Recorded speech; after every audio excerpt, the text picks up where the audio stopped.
India, Russia FGFA 5th generation fighter project getting life.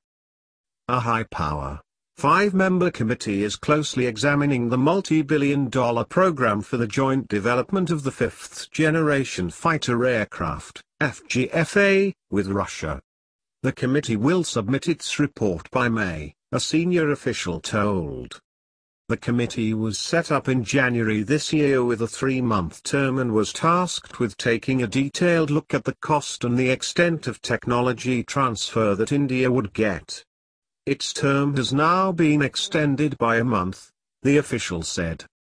Among several issues, the committee will take a critical look at the actual technology transfer that India stands to gain through the deal. We are assembling more than 200 Su-30 Mki, which have only 56% indigenous content. In the FGFA, we should get full technology, not just the know-how but also the know-why so that we can do future upgrades and support here, he said. Russia will have to compete and prove that its products can meet India's requirements. And Russia is competing very well with the US, France and others in catering to Indian defense demands. We may get favor on some occasions and may fall behind others in some deals, that's how arms market works.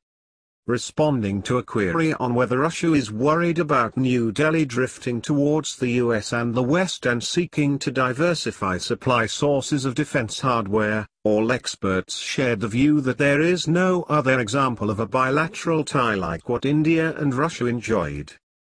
India is aspiring to be a great power. It wants to achieve self-sufficiency in arms production and ramp up domestic industrialization for job creation as well.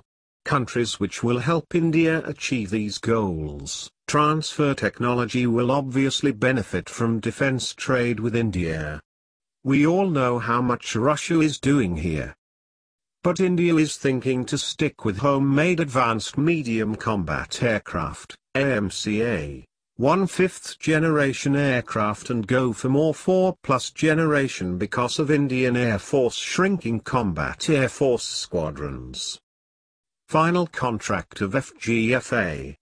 In 2010 India and Russia signed a preliminary design agreement to jointly produce the FGFA for use by both countries, after which each invested $295 million for preliminary design, which was completed in 2013.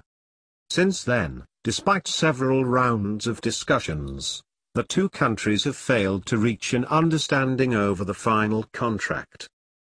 We very well understand that India has a pro-India stand when it comes to governing relations with other countries, including in defense ties. Russia and India are two pillars of stability in New Asia and along with neighbor form a triangle in the region. Thank you for watching. Please like, share, comment, and subscribe.